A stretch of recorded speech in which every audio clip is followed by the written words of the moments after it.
A seguir, se liga no Tira Dúvidas.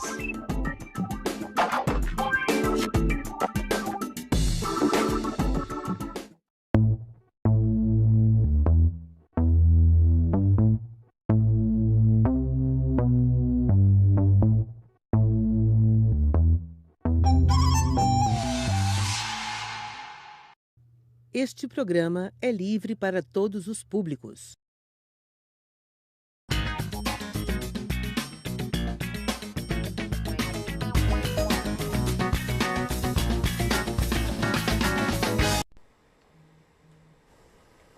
Olá, estudante! Seja bem-vindo ao Tira Dúvidas do programa Se Liga na Educação, nosso encontro diário e ao vivo com os professores que estão aqui para responder às suas dúvidas e te ajudar a aprofundar ainda mais nos temas. Hoje você assistiu às aulas da área de Ciências da Natureza. Respeitando o distanciamento social, teremos apenas 2 professores por bloco. Nesse primeiro bloco estão aqui comigo as professoras de Química, Adelina Azevedo e Débora de Mendonça. Conosco também os intérpretes Daniel Costa e Hermes Araújo, que você vê aqui na cena. Agora é a sua vez de participar. Envie a sua pergunta para o telefone 31 3254 3009 ou para o nosso WhatsApp no número 31 98295 2794.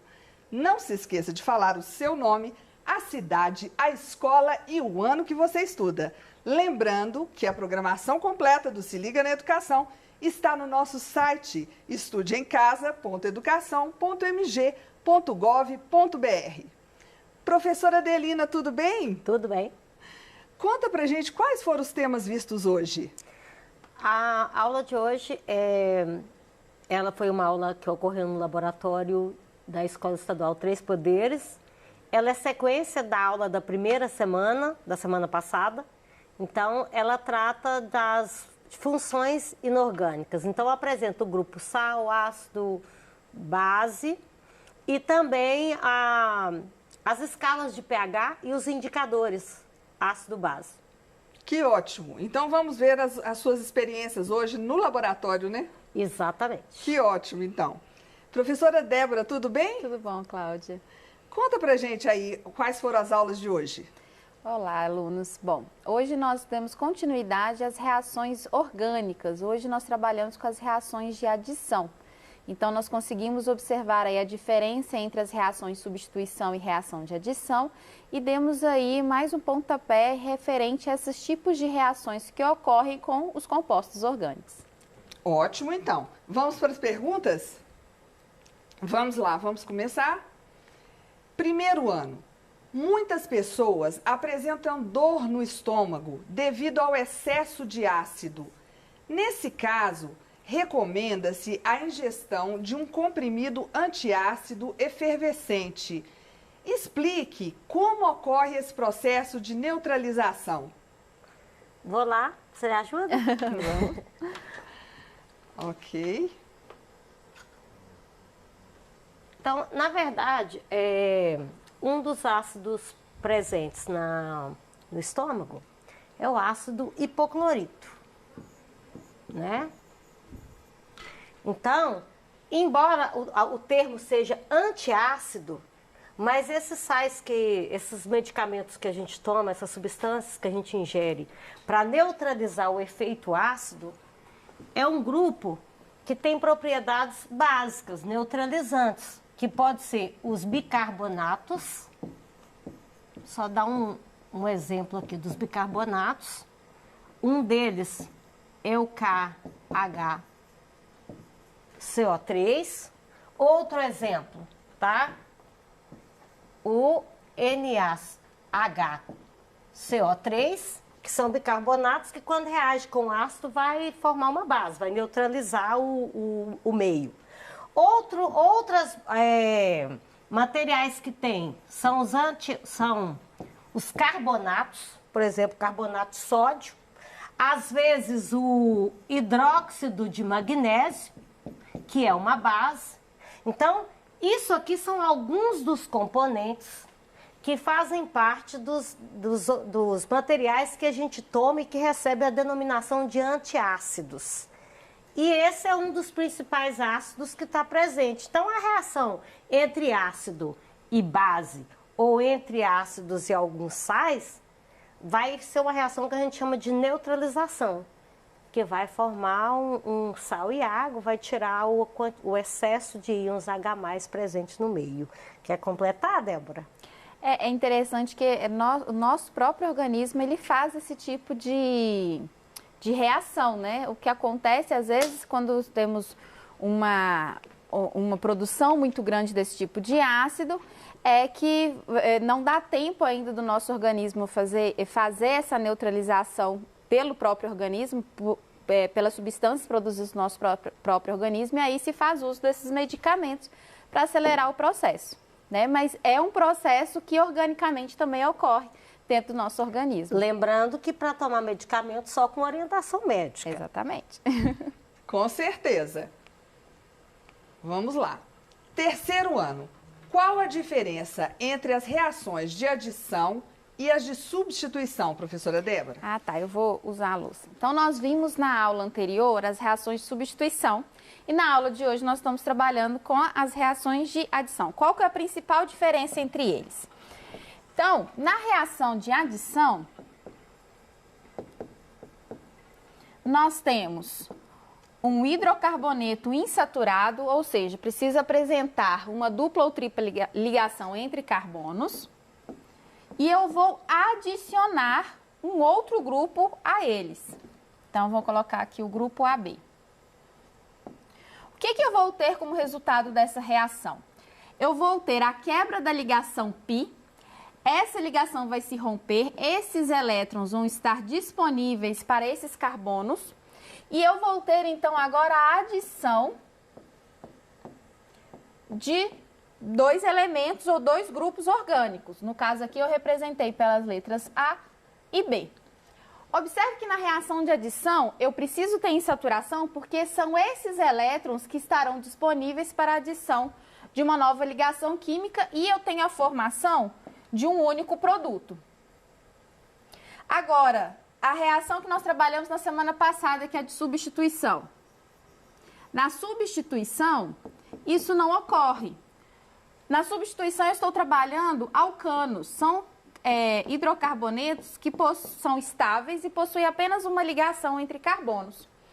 Para que haja, então, uma inserção de um outro elemento aqui, eu preciso substituir um hidrogênio por um desses elementos. Então, o que vai acontecer nessa reação? Eu vou pegar esse hidrogênio e substituir aqui pela letra A, por exemplo. Então, eu vou ter aqui o carbono, fazendo as outras ligações. Eu vou substituir aquele hidrogênio pelo A. E o que vai acontecer com o B? Ele vai, então, assumir aquele hidrogênio que saiu dali. Então, diferente da reação de adição, agora eu tenho mais de um produto. E além disso, esse produto aqui, nós chamamos de produto majoritário. O que significa? Eu poderia substituir outro hidrogênio aqui, aqui, aqui e por aí vai. Então, quer dizer que eu tenho várias possibilidades de substituição. Então, esse produto aqui, na verdade, é uma mistura. Essa mistura refere-se a todas as possibilidades de substituição dos hidrogênios desse hidrocarboneto com um desses elementos aqui. E como que eu vou saber, então, quais que são essas misturas? Eu preciso representar todas elas? Não. Nós representamos a mistura majoritária, ou seja, aquela que está em maior concentração. Nesse caso aqui, nós temos uma regrinha e qualquer um desses hidrogênios tem igual chance de serem substituídos. Dessa forma, eu poderia representar esse A em qualquer um desses tracinhos aqui. Então, essas são as principais características entre reações de adição e reações de substituição. Ok. E ainda para você, professora Débora, por que o hidrogênio é inserido no carbono com mais ligações com hidrogênio? Ah, tá. Vou precisar usar a louça de novo. Vamos lá. Então, olha só. Quando nós falamos que o hidrogênio ele precisa ser inserido a um carbono que já tem mais hidrogênio, nós podemos representar isso explicando pela eletronegatividade. Quando trabalhamos esses dois tipos de exemplos de reação de adição, nós estamos trabalhando com hidretos e com a água. Então, no caso, vamos pensar aqui, eu tenho hidrogênio ligado a cloro, hidrogênio ligado a bromo, por exemplo. Ou o hidrogênio da água, né, que é o hidrogênio ligado à hidroxila. Beleza. Em todos esses casos aqui, tanto o cloro, quanto o bromo, quanto a hidroxila, eles são mais eletronegativos. O que que significa? Que eles conseguem trazer para si os elétrons desta ligação entre ele e o hidrogênio. Logo, eles vão assumir caráter negativo. Automaticamente, qual que é o caráter do hidrogênio? Positivo. Lembra da física? Os opostos se atraem? Então, o hidrogênio ele vai assumir caráter positivo. Logo, ele precisa ser atraído por quem? Por um carbono que seja negativo. Vamos agora trabalhar com carbono.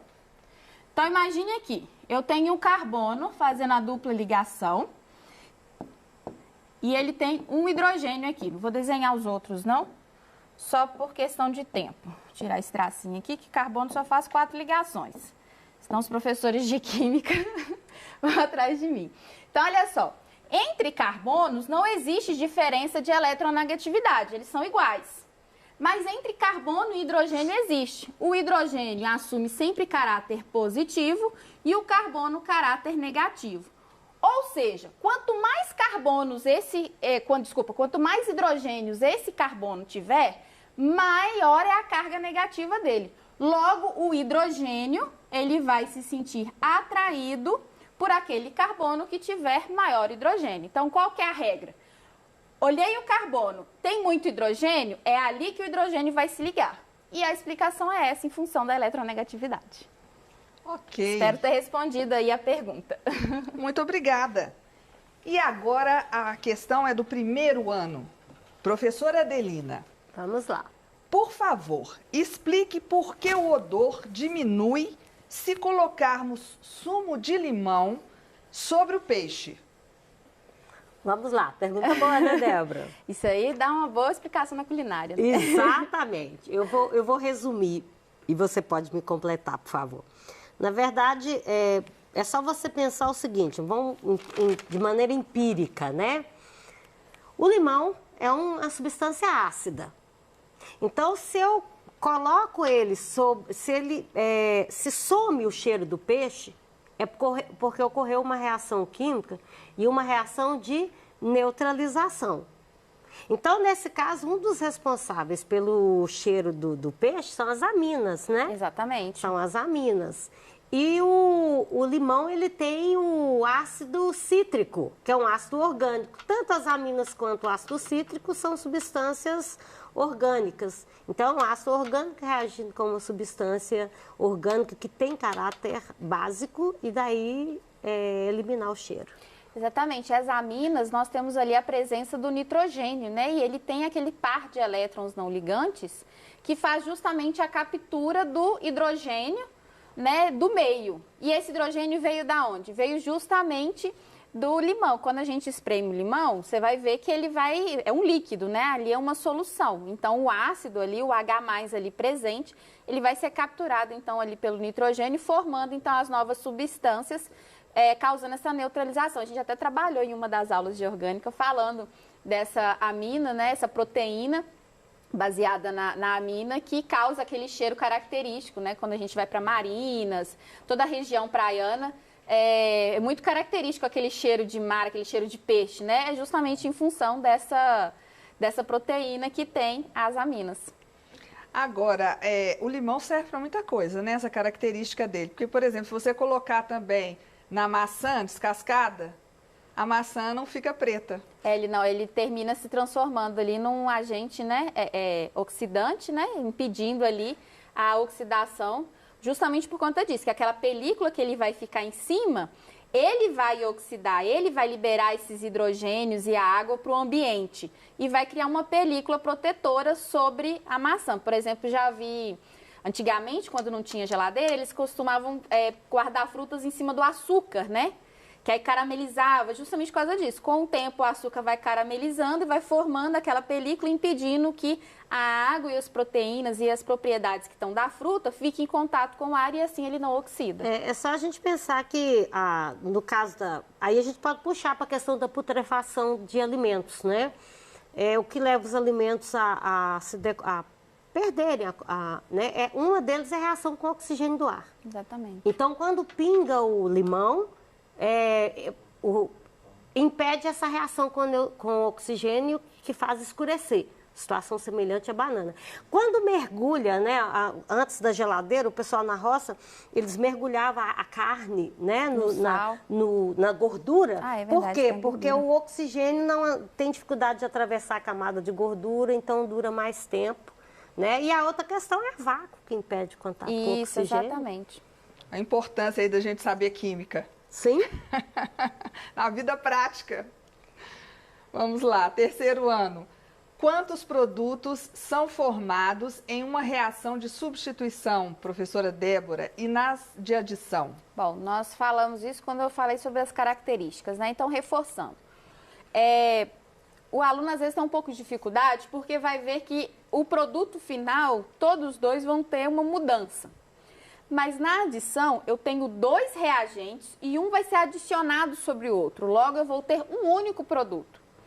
Na reação de substituição, isso não ocorre. Eu estou substituindo alguém.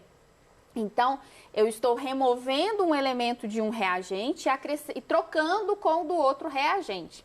Só que existem ali diversas possibilidades de troca. Então, na verdade, na reação de substituição, nós temos uma mistura de produtos. Aquele majoritário nós representamos juntamente com o segundo produto formado, que é dessa questão da troca. Se vocês lembrarem bem, lá no primeiro ano, quando a gente começa a estudar sobre reações, a gente fala sobre reação de adição, reação de troca e dupla troca. Não sei se vocês vão lembrar.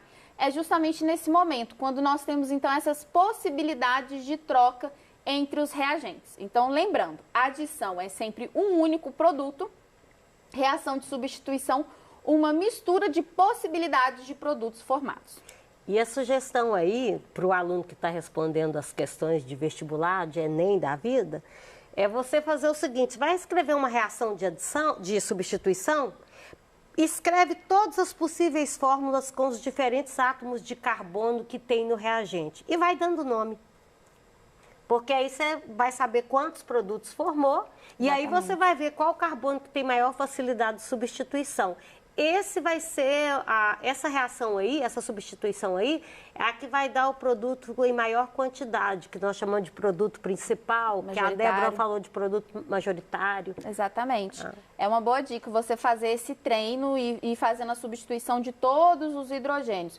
Outra dica legal é use a fórmula estrutural.